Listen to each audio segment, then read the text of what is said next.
رب اشرح لی صدری ویسر لی امری واحلل عقدۃ من لسانی یفقہوا قولی آمین یا رب العالمین۔ اللہم صلی علی محمد وعلی آل محمد کما صلیت علی ابراہیم وعلی آل ابراہیم انک حمید مجید۔ اللہم بارک علی محمد وعلی آل محمد کما بارکت علی ابراہیم وعلی آل ابراہیم انک حمید مجید۔ ہم جن احادیث کا مطالعہ کر رہے ہیں آخری زمانے سے متعلق، اور آخری زمانے سے متعلق وہ احادیث کے جو خاص طور پر آخری دور کے اس فتنے سے متعلق ہیں جس کا ایک جامع عنوان جنگ ہو سکتا ہے، یا جسے کہا گیا ام المحارب، جو یعنی جنگوں کی جو ماں ہے۔ یہ دو ہی معنوں میں استعمال ہو سکتا ہے، جس سے مزید جنگیں پیدا ہوں اور جو سب سے بڑی جنگ ہو۔ تو ظاہر ہے جو نبی آئے ہیں تو انہوں نے جہاں انسانوں کو آنے والے سب سے بڑے حادثے سے متنبع کیا، دوزخ، کہ کہیں تم اس میں نہ جا پڑو، تو دنیا میں بھی جو مصیبتیں آ سکتی ہیں ان کے بارے میں بھی متنبع کیا ہے۔ حضرت نوح علیہ السلام جب تشریف لائے تو آپ نے قوم کو جو خبردار کیا، تو قرآن مجید انا ارسلنا نوحا الی قومہ ان انذر قومک، کہ خبردار کر اپنی قوم کو، من قبل ان یاتیہم عذاب علیم، اس سے پہلے کہ ان پر عذاب علیم آ جائے۔ تو وہ عذاب علیم دنیا ہی میں آنا تھا۔ تو دنیا میں بھی جو مصیبتیں اور عذاب اور مشکلات آئی ہیں ان سے انبیاء نے متنبع کیا ہے، خبردار کیا ہے۔ اور ظاہر اللہ کے نبی آخری جو ہیں محمد رسول اللہ صلی اللہ علیہ وسلم، جو ہیں ہی نبی آخر الزماں، تو وہ آخر الزماں کے بارے میں جو بھی حادثات نو انسانی کو درپیش آنے والے ہیں ان کے بارے میں کیوں نہیں بتائیں گے۔ تو اس میں ہم نے جو دیکھا پہلے عراق اور پھر نجد، اور اب ہم نے شام کے حوالے سے دیکھنا ہے کہ آپ صلی اللہ علیہ وسلم نے اس علاقے کے بارے میں کیا خبریں دی ہیں۔ سب سے پہلے یہ جان لیجئے کہ شام اب ہم کہہ سکتے ہیں کہ حجاز کے بعد سب سے زیادہ مبارک مقدس علاقہ سمجھا جاتا ہے، وگرنہ یہ کہ اس سے نبی صلی اللہ علیہ وسلم کی بعثت سے پہلے جو اصل مقام دینی ہو یا روحانی ہو جو شام کو حاصل تھا، وہ زمین کے اوپر روئے زمین پر کسی اور مقام کو وہ معاملہ نہیں تھا۔ آپ ذرا اندازہ لگائیں، سب سے پہلے تو ابراہیم علیہ السلام کا مقام ہجرت ہے، یعنی جیسے حضور صلی اللہ علیہ وسلم ہجرت کر کے مکے سے مدینے آئے، ایسے حضرت ابراہیم علیہ السلام ہجرت کر کے عراق سے شام آئے، اور جو ان کی اصل نسل ہے، جو ان کی اپنے جو خاندان سے جو شادی ان کی ہوئی تھی حضرت سارہ، ان سے جو نسل چلی ہے وہ تو ساری آبادی شام میں ہوئی ہے۔ انہی سے تھے حضرت اسحاق، حضرت اسحاق سے ہیں حضرت یعقوب، اور حضرت یعقوب کے 12 بیٹے ہیں۔ حضرت یعقوب کا ایک لقب ہے اسرائیل، اور ان کے جو 12 بیٹے ہیں وہ بنی اسرائیل ہیں، اور ان کا مسکن یہ علاقہ رہا ہے شام۔ پھر یہ کہ اس شام کے بارے میں قرآن مجید نے یعنی اس کا تذکرہ کیا ہے، اور اسے ارض مقدس، ارض مبارک اور اس طرح کے عنوانات دیے ہیں اس جگہ کو۔ سبحان الذی اسریٰ بعبدہ لیلا من المسجد الحرام الی المسجد الاقصی الذی بارکنا حولہ۔ ذرا کچھ لوگوں کو شاید اس سے تعجب ہو رہا ہو، میں وہ وضاحت مجھے پہلے کر دینی چاہیے تھی۔ جب ہم قرآن و حدیث میں شام کا لفظ پڑھیں گے، آج جو 5 ملک ہیں تو شام ان سب کے مجموعے کا نام ہے۔ آج ایک ملک ہے اسرائیل، ایک ملک ہے اردن، ایک ملک ہے لبنان، ایک ملک ہے شام جسے ہم شام کہتے ہیں، ایک فلسطین۔ ان سب کو جمع کریں تو وہ شام بنتا ہے جس کا ذکر قرآن یا حدیث میں آتا ہے۔ یہ وہ سارا علاقہ اسی شام کے ٹکڑے کر کے تو یہ مختلف ملک بنائے گئے ہیں۔ تو اس کا مرکز جو تھا وہ بیت المقدس، یروشلم اس کا مرکز ایک۔ پھر یہ کہ دمشق کی بھی ایک اہمیت ہے، اس کا بھی ذکر ہے حدیثوں میں، دمشق کا بھی ذکر ہے۔ تو لیکن روحانی مرکز اس کا ہمیشہ رہا ہے یروشلم۔ اور یہ یروشلم یوں سمجھ لیجئے، ایک تو حضرت ابراہیم علیہ السلام کا معاملہ، پھر ان کے بعد 2 امتیں، یعنی ایک یہود اور دوسرے نصارہ، ان کا مرکز، یعنی وہ مرکز، اس میں کوئی شبہ ہی نہیں ہے کہ وہ یروشلم ہے، بیت المقدس ہے۔ حضرت مسیح علیہ السلام کی پیدائش ہی وہاں کی ہے، دونوں کا قبلہ وہ ہے، اور ہمارا بھی قبلہ اول وہی تھا. یہ ایک اہمیت. پھر یہ سوچئے 1400 سال اس خطے پر ایسے گزرے ہیں، 100 سال نہیں، 200 نہیں، 1400 سال، کہ جب کوئی نہ کوئی نبی یہاں پہ موجود رہا ہے.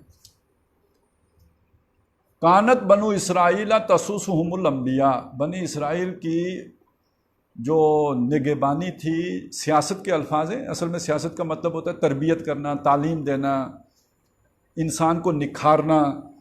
سائس ہوتا ہے نا، سائس، سین واو سین مادہ ہے اصل میں سیاست کا، اسی سے لفظ بنا ہے سائس. جو گھوڑے کا نگہبانی کرنے والا اور پالنے والا ہوتا ہے اسے سائس کہتے ہیں. تو سیاست انسانوں کے معاملات کی ایسی نگرانی کرنا کہ جس پوٹینشل پر انسان پیدا کیا گیا ہے وہ اس تک پہنچ جائے. یعنی کسی کے اندر اگر 200 میل فی گھنٹہ کی رفتار سے دوڑنے کی صلاحیت ہے تو اتنا ایکسیلیٹر دینا کہ وہ 200 میل کی رفتار سے دوڑنا شروع کر دے. تو انسان کو اللہ تعالیٰ نے جو صلاحیتیں دی ہیں، جو قابلیتیں دی ہیں، جو استعدادات دی ہیں، ان تک وہ پہنچ جائے، خودی کی تعمیر ہو جائے، شخصیت کی تعمیر ہو جائے. یہ اس کو سیاست کہتے ہیں. تو کانت بنو اسرائیل تسوسہم الانبیاء، بنو اسرائیل کی سیاست یعنی یہ کہ ان کی تربیت، ان کی تعلیم انبیاء کیا کرتے تھے. کلما ہلاک نبی، جب ایک نبی وفات پاتے تھے، خلفہ النبی، اس کی جگہ نبی ہی آتے تھے. تو یہ دور کب سے کب تک ہے؟ یہ دور ہے حضرت موسیٰ علیہ السلام سے لے کر حضرت عیسیٰ علیہ السلام تک. اور جب حضرت موسیٰ علیہ السلام تھے تو ان کے ساتھ ایک نبی اور بھی تھے، کون؟ حضرت ہارون علیہ السلام. اور جب حضرت عیسیٰ علیہ السلام تھے تو ان کے ساتھ بھی ایک اور تھے، حضرت یحییٰ علیہ السلام. تو شروع میں بھی 2 نبیوں کا ذکر ہے، آخر میں بھی 2 نبیوں کا ذکر. درمیان میں یہ 1400 سال ہیں جن میں نبوت کا تار ٹوٹا ہی نہیں. علاقہ کون سا ہے؟ شام. یہی علاقہ ہے جس میں. اچھا وہ مدفون کہاں ہوں گے؟ تو گویا ان کی جو بھی برکتیں ہیں، تو الذی بارکنا حولہ، جس کے ماحول کو ہم نے بابرکت بنایا ہے، وہ بھی بات سمجھ میں آ جاتی ہے. نبی صلی اللہ علیہ وسلم کا جو معراج ہوئی ہے، تو اس معراج کا بھی ظاہر ہے سفر کا آغاز تو مکے سے ہوا، لیکن آسمانی سفر کا آغاز بیت المقدس سے ہوا. تو یہ بہت ہی یوں سمجھیے روحانیت کا مرکز یہ علاقہ رہا ہے. دوسری طرف یہ ہے کہ یہ جنگوں کا مرکز بھی رہا ہے. خود نبی صلی اللہ علیہ وسلم کے دور میں بھی، اس سے پہلے 1000 سال سے تقریباً، یہ ایران اور جو روم ہے ان کی آپس میں جنگ کا میدان یہی تھا. یہ تقریباً دونوں کو، یہ جیسے کبڈی کھیلتے ہیں نا، وہ اس طرح کی یہ لکیر تھی. تو کبھی ایرانی فتح کر لیتے تھے شام، اور کبھی آ کے رومی فتح کر لیتے. حضور کے دور میں بھی ایک بڑا حملہ ایرانیوں نے کیا اور رومیوں کو شکست دے دی.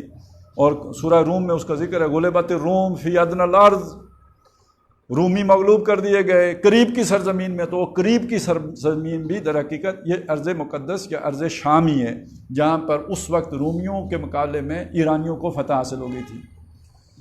تو یہ میدان جنگ بھی رہا ہے. اس کی وجہ یہ ہے کہ یہ مغرب اور مشرق کے درمیان ایک جیسے آج کل پاکستان کی اس خطے میں اسٹریٹجیکل اہمیت ہو گئی ہے نا، کہ وہ سلک روٹ کے لیے. تو وہاں کا جو بھی تجارتی روٹ ہے یا جو بھی آپ اسے کہیں، اس میں شام کی ہمیشہ سے اہمیت رہی ہے. جس کا شام پر قبضہ ہے اس کے یعنی اس خطرے میں ترکی بھی ہے، اور شام پر اگر اس رومیوں کا قبضہ ہے تو ترکی محفوظ ہے. تو یعنی وہ پورے علاقے کا گیٹ وے بن جاتا تھا. تو اسٹریٹجیکلی اس کی بڑی اہمیت رہی ہے. یہ جنگوں کا ہمیشہ مرکز رہا ہے. لہٰذا یہ بھی یعنی سابقہ جو لٹریچر عیسائی لٹریچر میں بھی ہے، اور ہمارے اس میں بھی خبریں ہیں احادیث میں بھی، کہ آخری جو بڑی جنگ ہونی ہے آرمگڈان، وہ اسی خطے میں لڑی جانی. شام ہی اس کا مرکز بنے گا اور اسی علاقے میں وہ جنگ ہوگی. ابھی ہوئی نہیں ہے لیکن اس کی تیاریاں ہیں. اس کے لیے سٹیج سیٹ ہو رہا ہے، بلکہ بہت حد تک ہو چکا ہے. یہ چیزیں ذرا ذہن میں رکھتے ہوئے ہم ذرا ان احادیث کا مطالعہ کریں گے تو بات مطلب وہ نقشہ بن جائے گا، بات واضح ہو جائے گی. یہ ذہن میں رکھیں کہ ہم نے یہ دیکھ لیا ہے کہ جو اس فتنے کا آغاز ہوگا وہ کہاں سے ہوگا؟ عراق سے. وہ پہاڑ جو سونے کا نکلے گا سارا، وہ جو بس کی گانٹھ ہے اور جو بون آف کنٹینشن ہے جس پر کہ یہ لڑائیاں شروع ہوں گی، وہ کیا بنے گا؟ تیل. اس کا آغاز بھی عراق سے ہوا، یعنی تیل کے پہلا کنواں بھی عراق میں ہی کھدا، اور یہ کہ اس پر پہلی لڑائی بھی اسی علاقے میں ہوئی. اور وہ تھا بھی عراق ہو یا نجد ہو، یہ فتنوں کا علاقہ رہا ہے پہلے سے بھی۔ ویسے عراق کی اور جو ہے نا نجد کو ایک طرف کر دیں، کیونکہ نجد کا کچھ حصہ عراق میں بھی چلا جاتا ہے، تو عراق اصل میں یوں سمجھیے کہ جو بہت حد تک مستند بات ہے کہ آدم علیہ السلام کا پہلا نزول عراق میں ہوا تھا، یعنی ان کا مسکن عراق ہی تھا، اور نوح علیہ السلام کی جو دعوت و تبلیغ تھی یہ عراق ہی کے علاقے میں تھی۔ نینوا، حضرت یونس علیہ السلام بھی اسی علاقے میں، عراق کے علاقے میں مبعوث ہوئے تھے۔ تو لیکن یہ کہ ابراہیم علیہ السلام کو بھی ہجرت کرنی پڑی۔ یہ نمرود جو بادشاہ تھے یہ عراقی کے بادشاہ تھے، نماردہ، یعنی یہ نمرود کسی آدمی کا نام نہیں ہے، یہ عہدہ ہے، جیسے فرعون ایک عہدہ ہے، جیسے ہمارا پریزیڈنٹ ہوتا ہے، تو وہ ایک پریزیڈنٹ کو یوں سمجھ لیجئے کہ وہ نمرود کہتے تھے۔ تو ابراہیم علیہ السلام کو بھی ہجرت کرنی پڑی۔ اس سے پہلے نوح علیہ السلام کو کی قوم نے بھی مانا تو نہیں تھا، انہیں بھی وہاں سے وہ ہجرت کر کے تو سعودی عرب کا جو اب یہ جو علاقہ ہے الرب الخالی جو ڈیزرٹ ہے، اس علاقے میں آ کے وہ جو باقی ماندہ بچے کھچے لوگ تھے، یعنی ان کی نسل کے کچھ لوگ قوم عاد والے، وہ آ کے یہاں پر آباد ہوئے تھے، یعنی جو حضرت سام کی جو نسل تھی وہ آ کے یہاں پہ آباد ہوئی تھی حضرت نوح علیہ السلام کے بعد۔ تو خیر بات شام کی ہو رہی ہے، تو شام کے بارے میں یہ ہے کہ اس کے بارے میں ویسے لڑائیاں جھگڑے اپنی جگہ پہ، لیکن وہ ہوتا ہے نا کہ انجام کیا ہوگا، آخری معاملہ کیا ہوگا، تو اس میں یہ ہے کہ شام خیر و برکت کا منبع بنے گا، یہاں خیر ہوگی، اور سب سے بڑھ کر یہ کہ حضرت مہدی کا جو پہلی لشکر کشی ہوگی، یعنی جو پہلا حملہ وہ کسی ملک کے خلاف کرے، وہ شام ہے۔ اور دوسری بات یہ ہے کہ حضرت مسیح علیہ السلام کا جو نزول ہوگا تو وہ تو عین اس کا تو بالکل واضح ہے، وہ دمشق میں ہوگا۔ دمشق کی مسجد میں مسلمان جو ہے وہ صبح کی نماز کی تیاری کر رہے ہوں گے، اقامت کے ہی جا چکی ہوگی کہ وہ موقع ہوگا کہ حضرت مسیح علیہ السلام آسمان سے فرشتوں کے وہ سمجھیں پروں پہ ہاتھ رکھے اتریں گے۔ تو یہ شام کے یہ سارے یعنی اس کے فضائل کہہ لیجئے یا احادیث میں جو بھی اس کا ایک مرتبہ جو ہے یا اس کے حوالے سے جو مختلف تفصیلات آئی ہیں، بہت سی حدیثیں ہیں شام کے بارے میں، ہم وہ ساری نہیں پڑھیں گے، چند چیدہ حدیثیں کہ جس سے وہ نقشہ ہمارے ذہن میں آ جائے۔ یہ بخاری شریف کی حدیث ہے، اور اس حضرت انس رضی اللہ تعالی عنہ اس کے راوی ہیں، ان رسول اللہ صلی اللہ علیہ وسلم، کہ رسول اللہ صلی اللہ علیہ وسلم نے یہ بات کہی، قالا اول اشراط الساعۃ نارن، کہ حضور صلی اللہ علیہ وسلم نے فرمایا اول اشراط الساعہ، جو الساعہ ہے قیامت، اشراط اس کی نشانیاں، شرط اس کی جو نشانیاں ہیں ان میں سے جو پہلی ہوگی اول، نارن آگ ہوگی، تحشر الناس من المشرق الى المغرب، جمع کرے گی لوگوں، حشر کرنا، حشر نشر نہیں ہوتا، وہ مطلب حشر کا اصل مطلب ہوتا ہے جمع کرنا، نشر کرنا پھیلا دینا، نشریات، وہ نشر کرنا پھیلانا، حشر کرنا جمع کرنا، تو وہ لوگوں کو حشر کر۔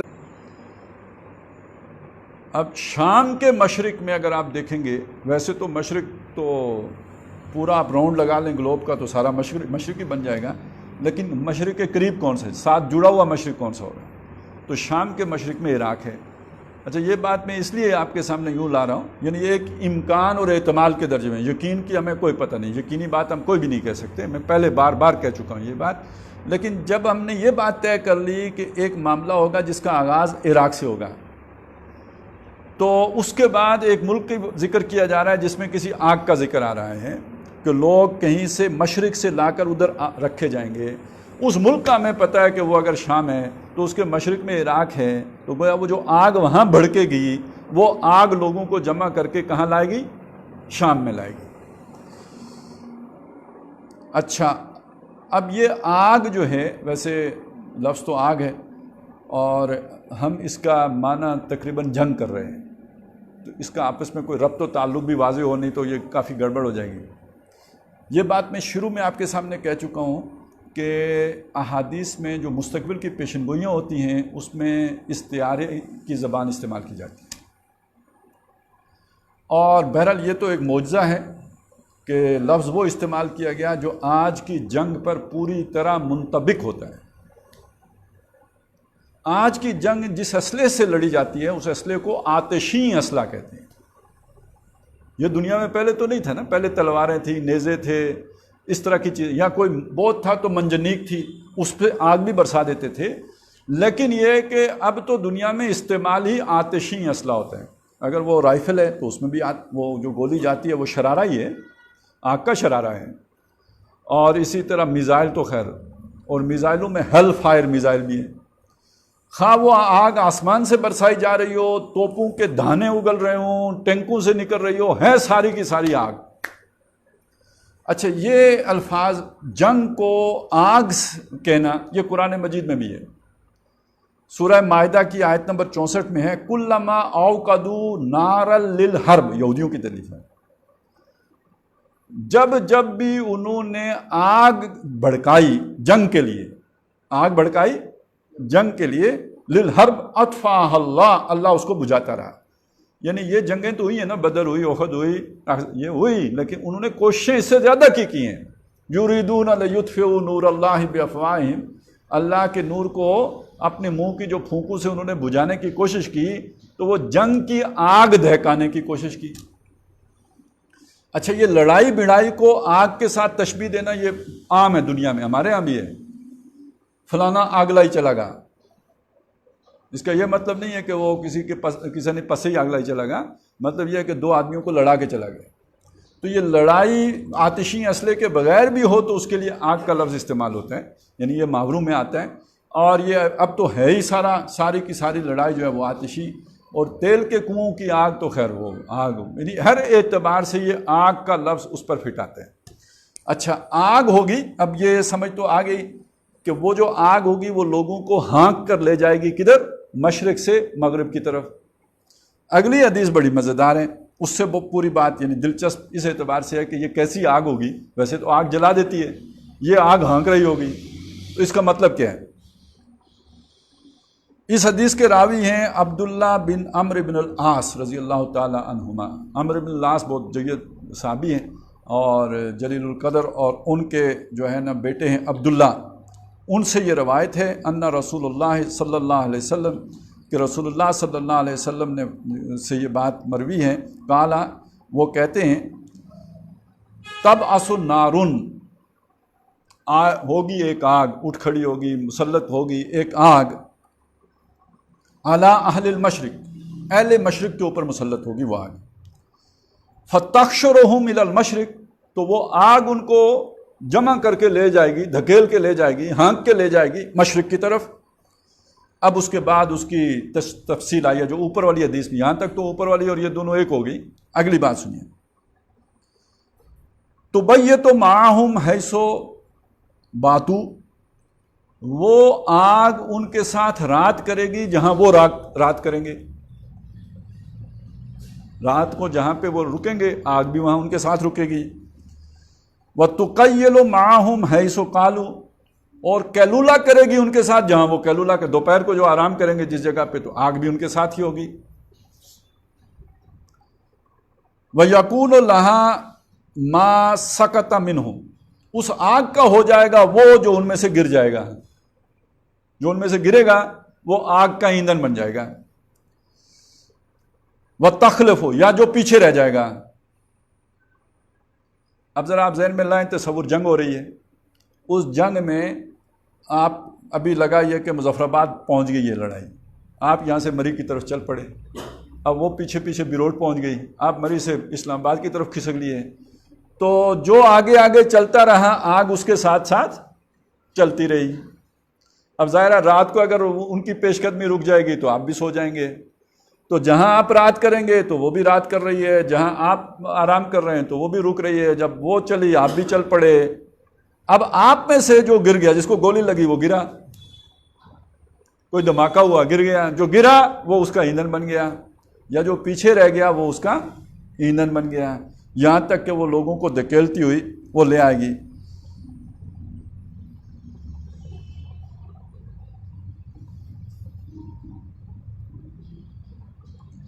وَتَسُوقُهُمْ، اور وہ آگ ان کو ہانکے گی. ساکا یسو کو کسی یہ ڈرائیور کے لیے لفظ استعمال ہوتا ہے سائق، یہ جو نئی عربی ہے اس میں. ویسے سائق کا مطلب ہوتا ہے گھسیٹنے والا، لیکن ڈرائیو کرنا بھی کھینچنا اسی معنی میں آ جاتا ہے.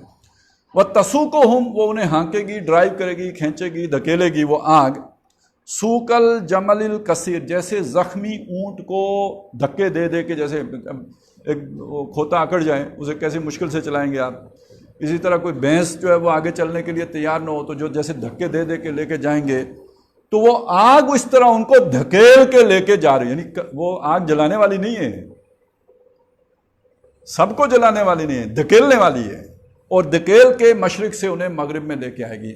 اچھا، یہ اب معروف بات ہے کہ جہاں جنگ چھڑتی ہے وہاں سے ہجرت شروع ہوتی ہے، وہاں سے لوگ نکلتے ہیں اور کسی پرامن جگہ پہ منتقل ہونے کی کوشش کرتے ہیں۔ اب یہ چیز ہو چکی، یہ کہنا ذرا مشکل ہے کہ عراق سے لوگوں نے ہجرت کر لی ہو شام کی طرف، یہ ذرا ابھی ہمارے علم میں اس طرح کی بات نہیں ہے، اگرچہ کہ پچھلے کچھ عرصے میں چونکہ کچھ ایسی روایات ہیں جن سے یہ پتہ چلتا ہے کہ شام ایک بہت ہی اعلیٰ، بہت ہی عمدہ، بہت ہی بہترین جگہ ہے جہاں پہ اہل ایمان کو جا کے وہاں پہ رہنا چاہیے۔ تو اس چیز کو ایکسپلائٹ کر کے تو ایک پوری وہاں پہ ایک مہم چلائی گئی، دنیا سے مسلمانوں کو کھینچ کے شام میں لایا گیا داعش کے نام پر۔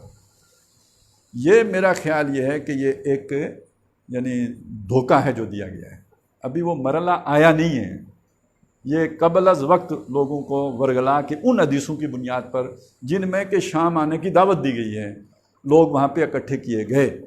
تو خیر وہ تو ایک علیحدہ تفصیلی بات ہے، لیکن یہاں پہ یہ بات سمجھ لیجئے کہ یہ بات ابھی ہونی ہے۔ کچھ اور روایات بھی ہیں جس میں اس طرح کی خبریں ہیں کہ یہ دو طرفہ ہجرت ہوگی، شام سے بھی لوگ نکلیں گے اور عراق جائیں گے، اور عراق سے بھی نکلیں گے اور شام آئیں گے۔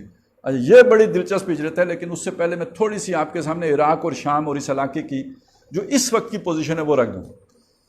یعنی یہ جو نیا انتظام ہوا ہے، ایک تو اب ہے نا جسے ہم کہتے ہیں نیو ورلڈ آرڈر، لیکن ایک ورلڈ آرڈر جو 1945 کے بعد نافذ ہوا ہے، جس میں مسلمانوں کے یہ سارے ٹوٹے بکھرے کر کے تو 57 ملک بنائے گئے اور شام کے بھی 5 ملک بنائے گئے۔ اس میں عراق شیعہ اکثریتی ملک، سنی حکمران، صدام حسین سنی حکمران، شام سنی اکثریتی ملک، شیعہ حکمران، اور بحرین عظیم اکثریت شیعوں کی، اوپر سعودی سپورٹڈ سنی مسلط۔ یہ جان بوجھ کے کیا، یہ ایک بات ذہن میں رکھیں، یہ جو 1945 سے بہت حد تک آپ کہہ سکتے ہیں آج تک، اگرچہ کہ 1990 سے ایک نیا ورلڈ آرڈر آ رہا ہے جو ابھی پوری طرح نافذ نہیں ہو پایا ہے، لیکن 1945 سے بعد جو ورلڈ آرڈر تھا، اس ورلڈ آرڈر میں یہ طے تھا کہ مسلمانوں کو اپنے ملک کے وفادار حکمران نہیں دینے، ایجنٹ حکمران دینے۔ ان میں سب سے نازک مسئلہ مکے اور مدینے کا تھا، باقی تو خیر تھی نا، جس کو مرضی مسلط کر دیں۔ مکے مدینے میں کوئی ایسے آپ نے مسلط کر دیے تو پورا عالم اسلام جو ہے وہ اس اضطراب کی لپیٹ میں آ جائے گا، لہٰذا وہاں پہ۔ اور دوسری طرف خطرہ یہ ہے کہ وہاں مخلص حکمران آ گئے، یہ پھر سارے مسلمانوں کو جمع کر لیں گے، لوگ حج کرنے تو وہیں آئیں گے۔ تو کیا شاندار اہتمام کیا آل شیخ، اور مسلک ان کو وہ دیا کہ جو باقی ساری امت کو قبول ہی نہ ہو، دلی تعلق ان کے ساتھ قائم ہی نہیں ہو سکتا۔ ساتھ پراپیگنڈا کرا دیا وہابی، نجدی، وہ ساری حدیثیں فٹ کرا کے، اور حج کا انتظام ان کو، اور اپنے ساتھ کنیکٹ کر لیا آل سعود کو۔ وہاں ڈیول انتظام کیا، دوہرا انتظام کیا، یعنی ان کے ساتھ جو کنیکٹڈ تھے وہ آل سعود، اور جو مذہب کے ساتھ جوڑ کے رکھا ہے وہ آل شیخ۔ اور آل شیخ میں سے اگر کسی کو کوئی سرکاری عہدہ دینا، مطلب مفتی اعظم کا عہدہ ہے، یہ بڑی دلچسپ بات ہے، ابھی کا مجھے نہیں پتا، لیکن یہ کچھ عرصے پہلے تک مفتی اعظم ہمیشہ نابینا ہوگا، اور صلاحیت اس کی ہو یا نہ ہو، یہ صلاحیت اس کی لازمی ہے کہ وہ دیکھ نہ سکے کہ یہ آل سعود کر کے آ رہے ہیں۔ یہ ذرا چیک کر لیجئے گا، کم از کم 3 مفتی تو وہ ہیں جو مفتی اعظم آنکھوں سے اندھے رکھے گئے۔ یہ سب اتفاق ہے یا انتظام ہے؟ اس کے پیچھے کوئی ارادہ ہے، کوئی منصوبہ ہے؟ اسی طرح سمجھ لیجئے کہ اب ایک طرف یہ معاملہ تھا سنی شام، شیعہ حکمران، شیعہ عراق، سنی حکمران، اور اگلی بات سوچیے، جو یہ خاندان یہ بشار الاسد، جو اس کے باپ کا کیا نام تھا، اسد پتہ نہیں کون سا تھا، ایک تو یہ میں انور السادات اور اس اسد کے درمیان میں رہے حافظ الاسد، یہ جو حافظ الاسد اور یہ بشار الاسد جو خاندان ہے، یہ شیعوں کی بھی وہ نسل ہے کہ جس کو شیعہ بھی کافر کہتے تھے، الوی، جن کو شیعہ بھی کافر کہتے تھے، اور یہ تب تک کافر تھے جب تک ایران میں انقلاب نہیں آیا۔ ایران میں انقلاب آ گیا تو انہیں اپنی پراکسیز کے لیے بندے چاہیے تھے، وہ سیاسی ضرورت ہوئی تو انہوں نے پھر ان کو ان کی طرف ماڈریٹ ہو گئے، رواداری کا مظاہرہ کیا، ان کے کفر کا فتویٰ جو ہے خمینی صاحب نے کینسل کیا، نہیں تو اہل تشیع کی نظر میں بھی یہ جو ہے وہ کافر تھے، ایسے گمراہ۔ اگلی بات سنیے، سیاسی نظریات، خواہ عراق کا صدام حسین ہو یا حافظ الاسد ہو، ایک ہی باس پارٹی ہوتی تھی، باس پارٹی، وہ کرسچن پارٹی ہے۔ ویسے تو وہ اس کے جو بھی ایک تو یہ خیال ہے کہ وہ ہیں ہی دیریے لوگ، لیکن یہ کہ اگر اس کے اوپر غلبہ ہے کسی مذہب کا تو کرسچینٹی کا ہے۔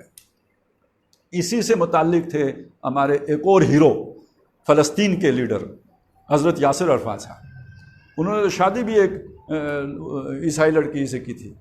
تو یہ ہے، اچھا مروایا بھی انہوں نے ہی ہے، آخر میں وہ آخر میں مسلمانی جوش میں آ ہی جاتی ہے نا، وہ صدام حسین کی بھی آ گئی تو خون اسرائیل جوش میں آ جاتا ہے، آخر توڑ دیتا ہے کوئی موسیٰ طلسم سامری، تو کبھی نہ کبھی یو ٹرن لینے کا دل کر ہی جاتا ہے بندہ مومن کا۔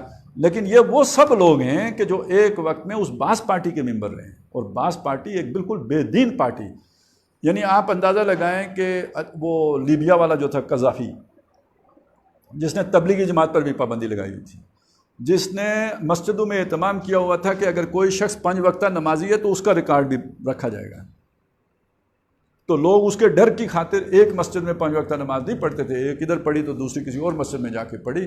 یہ عالم اسلام کے وہ رہنما تھے جو اب ہیرو بن گئے ہیں سارے۔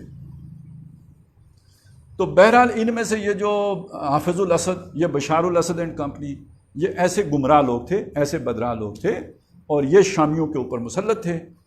اب جو 1990 کے بعد نیا ورلڈ آرڈر آ رہا ہے، اس میں نئی ڈسٹرکشنز ہوئی ہیں، نئے جغرافیے بننے ہیں، ان نئے جغرافیوں کو سیٹل کرنے کے لیے جو کام عراق سے شروع ہوا، وہ اب ہم یہ دیکھ رہے ہیں کہ شام میں پہنچ چکے، شام کی تباہی ہو چکی جیسی عراق کی ہوئی ہے۔ وہ تو آخری اس کا کچومر نکلنے سے بچا لیا اس نے، روس نے، اور روس نے بچا اس لیے لیا، اب دنیا کے اس اپنے اپنے فائدے ہوتے ہیں اور اللہ تعالیٰ کے اپنے منصوبے ہوتے ہیں۔ میں پہلے بتا چکا ہوں، وہ حضرت یوسف علیہ السلام کو جو اٹھا کے مصر لے گئے تھے، وہ اپنے فائدے کے لیے لے کے گئے تھے، کوئی اللہ تعالیٰ کی رضا کے لیے تو نہیں لے کے گئے تھے۔ اسی طرح روس نے اگر شام کے تحفظ کا کوئی کام کیا ہے تو اپنے مطلب کے لیے کیا ہے۔ اب یہ اگلی حدیث آپ کو بتائے گی کہ یہ کیا ہے، یعنی وہ اللہ کی نگاہ میں یہ شام کا کیا چکر ہے، اور یہ اگر کچھ بچ گیا ہے تو کیوں بچ گیا ہے۔ یہ ابو داؤد نے اس کو روایت کیا ہے، اور ابو حوالہ ہیں رضی اللہ تعالیٰ عنہ جو راوی ہیں اس حدیث کے، قالا رسول اللہ صلی اللہ علیہ وسلم، وہ کہتے ہیں کہ رسول اللہ صلی اللہ علیہ وسلم نے فرمایا، سیسیر الامر، عنقریب معاملہ پھر کے ہو جائے گا، ان تکونوا جنودم مجندہ، کہ پھر کے تم 3 لشکر بن جاؤ گے، تمہارا جو لشکر ہے وہ 3 لشکروں میں بٹ جائے گا۔ اب یہ بات جو اشارہ ہو رہا ہے امت کی تقسیم کی طرف، یعنی ایک تو ایک ہی لشکر ہے، اب یہ کہ 3 ہو جائیں، ویسے تو 57 ہیں، لیکن یہاں پہ اس خیر کے یا نیک لشکر کا ذکر ہو رہا ہے جو مختلف جگہوں پہ لڑائی میں شریک ہوگا، ایک جگہ پہ مجتمع نہیں ہوگا، مختلف حصوں میں ہوگا۔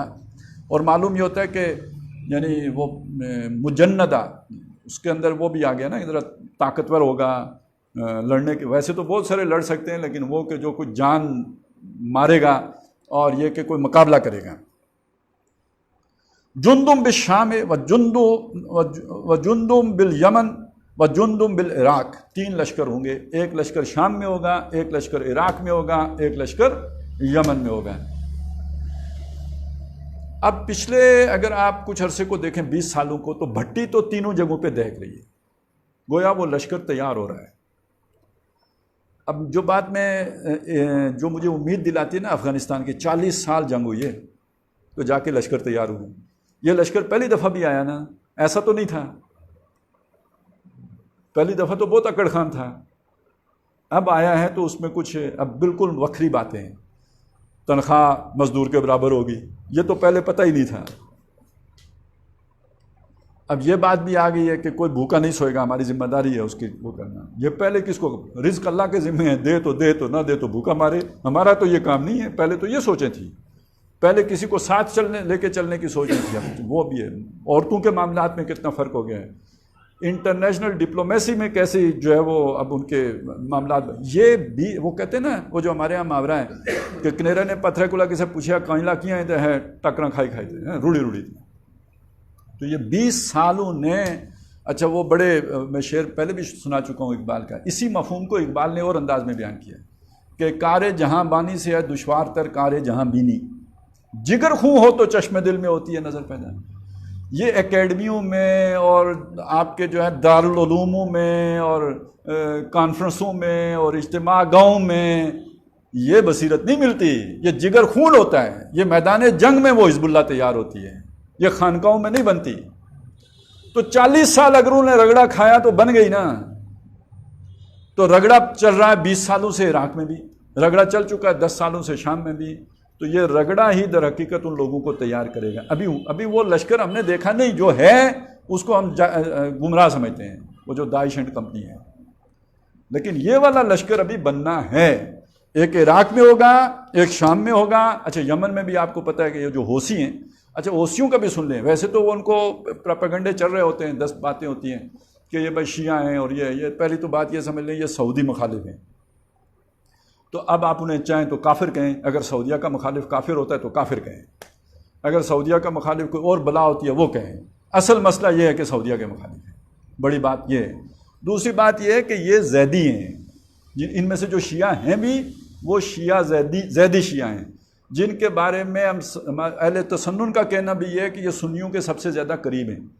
جیسے اہل تشیع کا جو ورث قسم کا جو ہے نا بالکل جو وہ ورژن ہے وہ ہے علویوں کا، اصل رافضی جو ہیں، اور ان میں سے جو سب سے بہترین ہیں، جو کوئی نہ تبرہ کرتے ہیں نہ، وہ صرف حضرت علی رضی اللہ تعالیٰ عنہ کی اس کے قائل ہیں، فضیلت کے قائل ہیں، اس کے علاوہ وہ باقیوں کو غلط نہیں کہتے۔ یہ ان کا معاملہ ہے، وہ بہت حد تک وہ بہتر لوگ ہیں۔ یہ وہ والے اہل یمن ہیں جو اس وقت حالت جنگ میں ہیں۔ خیر، تو یہ 3 لشکر ہو جائیں گے تمہارے، ایک شام میں ہوگا، ایک عراق میں ہوگا، اور ایک یمن میں ہوگا۔ فقال ابن حوالہ، وہ جو ابن حوالہ ہیں وہ انہوں نے کہا، یعنی حضور سے پوچھا، یا رسول اللہ، اللہ کے رسول صلی اللہ علیہ وسلم، ان ادرک تو ذالک، اگر میں ان حالات کو پالوں، یعنی یہ 3 لشکر بن گئے ہیں، ادھر بھی ہے، ادھر بھی ہے، ادھر بھی ہے، ان ادرک تو ذالک، اگر میں اسے پالوں، فقال علیک بالشام، تو حضور نے فرمایا تیرے اوپر لازم ہے کہ شام پہنچ جا۔ اس کا یہ مطلب نہیں ہے کہ عراق والا اور یمن والا لشکر کم ہے، اعلیٰ والا وہ ہے، بہترین والا وہ ہے، شام پہنچ جاؤ۔ اچھا یہ وہ حدیثیں ہیں جن کو لے کے داعش بنائی گئی ہے۔ اب آپ کسی نوجوان کو سنائیں تو وہ تو کل ہی تیار ہو جائے گا شام پہنچنے کے لیے، بہترین لشکر ہے تو کیوں نہ جاؤں۔ بابا ابھی نہیں ہے، ابھی وہ رگڑا چڑھنا، وہ بننا ہے، جیسے یہاں بن گیا ہے، اور ابھی بھی ہماری امید ہے کہ بن گیا ہے، توقع ہے کہ بن گیا ہے، ہو سکتا ہے ابھی بھی نہ بنا ہو، کوئی مزید رگڑا ابھی پیش نظر ہو، لیکن امید ہے کہ بن گیا ہے، ایک نظر آئی ہے جھلک، شاید کہ ایسا ہو، وہاں بھی بننا ہے۔ فَإِنَّهَا خَيْرَةُ اللَّهِ مِنْ أَرْضِهِ، اس لیے کہ وہ اللہ کا بہترین لشکر ہوگا پوری زمین پر جو شام میں ہوگا۔ میرا اپنا خیال یہ ہے کہ یہ حضرت مہدی کے دور میں ہوگا، اور یہ دوسرے 2 لشکر بھی انہی کے ساتھیوں کے ہوں گے، لیکن یہ کہ یہ والا وہ ہوگا کہ جس میں وہ شاید خود شامل ہوں گے۔ کیوں؟ یہ بھی روایات میں ہے کہ حضرت مہدی کی جو پہلی لشکر کشی، اچھا یہ دلچسپ بات، چلیں یہ اس سے تو بالکل اگدا ہی حال ہو گیا، حضرت مہدی کا ظہور کہاں ہوگا؟ مکے میں، وہاں سے خبر پھیلے گی، ان کے خلاف پہلا لشکر کہاں سے آئے گا؟ ان کا کلا کما کرنے کے لیے شام سے۔ اس کا مطلب ہے ابھی یہی رہیں گے، تو ابھی وہ لشکر شام میں نہیں ہے، اس کے بعد جب اس لشکر کو تو اللہ تعالیٰ مدینے اور مکے کے درمیان دھنسا دے گا زمین میں. یہ عالمی خبر بن جائے گی مہدی کے آنے کی. اب حضرت مہدی کی جب فوج تیار ہوگی تو وہ جو لشکر کشی کریں گے پہلی وہ شام کے خلاف کریں گے، اور اس وقت یہ جو عیسائی فوجیں وہاں ہوں گی ان کے خلاف کریں گے. تو میں آپ کو اس لیے کنیکٹ کیا تھا بشار الاسد کا جو سیاسی نظریہ ہے یا جو پارٹی ہے وہ در حقیقت ایک عیسائی نظریات کی حامل. تو اگر اس میں عیسائی رومی فوجیں نہ بھی ہوں تو اس وقت شام پر حقیقت میں حکومت تو انہی کی ہے. مذہبی اعتبار سے غالی قسم کے علوی، اور جو دوسری طرف نظریات کے اعتبار سے عیسائی، اور پٹھو مغرب کے، ان کے ایجنٹ، ان کے پالتو. اور اس میں اب یہ ظاہر ہے وہ روس کے ساتھ ان کا علاج ہے، تو وہ ساری تہذیب ہے کہ مادہ پرستانہ، اور ان کا وہ تعلق انہوں نے تقسیم کیے ہوئے ہیں. جیسے پہلے بھی کولونیل ایج میں یہ فرانس کی کالونی ہے تو یہ برطانیہ کی کالونی ہے، تو یہ پرتگال کی کالونی ہے، تو ٹھیک ہے اب یہ ان کے حصے میں آئے ہوئے ہیں، روسیوں کے حصے میں. فقال علیک بالشام فإنها خیرۃ اللہ من ارضہ یجتبی الیہا خیرۃ من عبادہ. اللہ تعالیٰ ان کی طرف لے کے اجتبا ہوتے ہیں چننا، مجتبا کا لفظ اسی سے بنا ہے، احمد مجتبا. اللہ تعالیٰ چن کر اس طرف ان لوگوں کو لے کے جائے گا جو زمین کے بہترین لوگ ہوں گے. زمین کے بہترین لوگوں کو اللہ تعالیٰ اس لشکر میں جمع کرے گا. اب آگے اس سے میں یہ کہہ رہا تھا کہ وہ باقی بھی غلط نہیں ہوں گے. کیسے؟ فَإِمَّا إِنْ أَبِيتُمْ، اگر تم اس سے ابا کرو، یعنی حالات ممکن نہ رہیں اس لشکر میں جانے کے، کوئی بیچ میں رکاوٹ آ گئی، کوئی اور آگ کہیں جاری ہے، آپ وہاں نہیں پہنچ سکتے، تو وہاں جانا اگر آپ کے لیے یعنی آپ نہ جا سکو، فَعَلَيْكُمْ بِيَمْنِكُمْ، تو پھر تمہارے اوپر لازم ہے کہ یمن پہنچو. تو گویا یمن والا لشکر بھی غلط نہیں ہے، لیکن اس کو دوسرے نمبر پہ رکھا. تو تیسرا نمبر آئے گا کس کا؟ عراق والے لشکر کا. اس کے بعد یہ ہے کہ وہاں کے پانیوں سے جا کے، اس کے حوض سے جا کے سیراب ہو، یعنی شام کے حوض سے جا کے سیراب ہو. فَإِنَّ اللَّهَ عَزَّ وَجَلَّ تَوَكَّلُوا لِي بِالشَّامِ وَأَهْلِهِ، اللہ نے مجھے شام اور اس کے رہنے والوں کا یعنی ذمہ لیا ہے میرے ساتھ، یعنی اللہ تعالیٰ نے ان کی حفاظت کا ذمہ لیا ہے. اب وہ چیز میں نے وہ جو آپ کو بتایا نا، روس بیچ میں آ گیا تو وہ ہو گیا. تو اہل شام کی حفاظت کا ذمہ محمد رسول اللہ صلی اللہ علیہ وسلم کہہ رہے ہیں کہ اللہ نے دیا. لیکن اس کا یہ مطلب نہیں کہ چھانٹی نہیں ہوگی، اس کا یہ مطلب نہیں وہاں وہ آگ نہیں آئے گی، اس کا یہ مطلب نہیں کہ وہاں کوئی بھونچال نہیں آئے گا.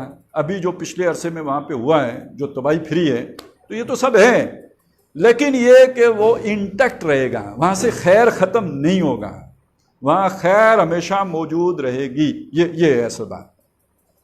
اچھا، اب میں جو آپ کو بتا رہا تھا کہ ہجرت دونوں طرف سے ہوگی، اس کے بارے میں بھی اس وقت تو صرف میں اس کا مفہوم آپ کے سامنے رکھوں گا، اس لیے کہ یہ حدیث کسی وقت میں پڑھی تھی، آج سے 30 سال پہلے پڑھی تھیں، کچھ مطلب وہ چیزیں ذہن میں یاد ہیں، وہ اب ڈھونڈنا بعض اوقات مشکل بھی ہو جاتا ہے. وہ یہ تھا کہ اس وقت تک قیامت نہیں ہوگی جب تک اخیار عراق شام میں اور اشرار شام عراق میں نہ جمع ہو جائے. پہلے تو اس حدیث سے یہ سمجھ لیجئے کہ خیر کل نہ عراق میں ہوگا، شر کل نہ عراق میں ہوگا، نہ خیر کل شام میں ہوگا. البتہ یہ جو میں نے کہا نا، یہ چکی چلے گی، یہ بھٹی دہکے گی، اس عمل کے نتیجے میں جو دو طرفہ ہجرت ہوگی، اس کے نتیجے میں ایک طرف خیر جمع ہوگا اور دوسری طرف شر جمع ہوگا. جب تک اشرار شام عراق میں نہ جمع، یعنی ایسی جنگ ہوگی جس کے نتیجے میں شام کے شریر لوگ، بے دین لوگ وہاں سے نکلیں گے اور کہاں جائیں گے؟ عراق. اور عراق والی جنگ کے نتیجے میں وہاں کے نیک لوگ، خیر لوگ، اچھے لوگ نکلیں گے اور کہاں جائیں گے؟ شام. پولرائزیشن ہو جائے گی، نیک ادھر جمع ہو جائیں گے، بد ادھر جمع ہو جائیں گے. ایک اور روایت میں بھی ہے، اور سوا کچھ نہیں. اس کا مطلب یہ مسلمانوں کے اندر ہوگا. منافق کافر نہیں ہوتا، منافق مسلمان ہی ہوتا ہے. تو گویا ایک خیمہ خالص منافقوں کا بن جائے گا، دوسرا خیمہ وہ ہے کہ جو خالص اہل ایمان کا. ملاحم جنگیں، وہ باسم من الموالی ہم اکرم العرب اکرم العرب فرسم و اجودہ سلاحن، کہ جب جنگیں واقع ہوں گی تو اللہ تعالیٰ مبعوث فرمائے گا ایک عربوں کے موالی میں سے، یعنی عرب نہیں ہوں گے، غیر عرب کچھ لوگ ہوں گے۔ اب یہ دیکھیں اہل شام بھی عرب نہیں ہیں اور اہل مصر بھی عرب نہیں ہیں، اور یہ اجمی جو ہم ادھر آ گیا سارا، یہ بھی اصلی عربی تو یعنی وہی ہے نا، عرب جو آپ کے ہم کہتے ہیں سعودی عرب والے، اور ان کے جو اس زمانے میں جو بنی اسماعیل کے متبعین تھے، ان کے تابع رہنے والے لوگ تھے، تو ان کے موالیوں میں سے اللہ تعالیٰ ایک جماعت کھڑی کرے گا کہ جو عرب کے تمام گھڑ سواروں سے بہتر ہوگی، سواریاں جو ان کی کہہ لیجئے بہترین ہوں گی، یا ان کو سواریوں کا کنٹرول، آج کے دور میں اچھے پائلٹ بھی کہہ سکتے ہیں آپ،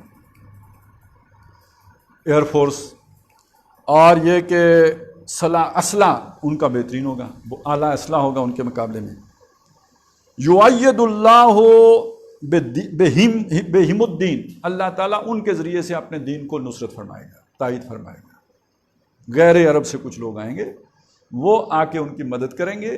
اب یہ آیا عربوں کے موالی میں سے کوئی قرب و جواری سے کچھ لوگ اٹھ کے کرد آ گئے، جیسے ہو سکتا ہے یہ ہو گیا ہو، جیسے صلاح الدین ایوبی آ گئے، وہ عربوں کے موالیوں میں سے تھے، لیکن انہوں نے آ کے بہرحال جو شام میں، اچھا یہ شام کے حوالے سے یہ بات تو میں بھول گیا، یہ ہمیشہ سے مارکائے صلیب و حلال کا مرکز رہا ہے۔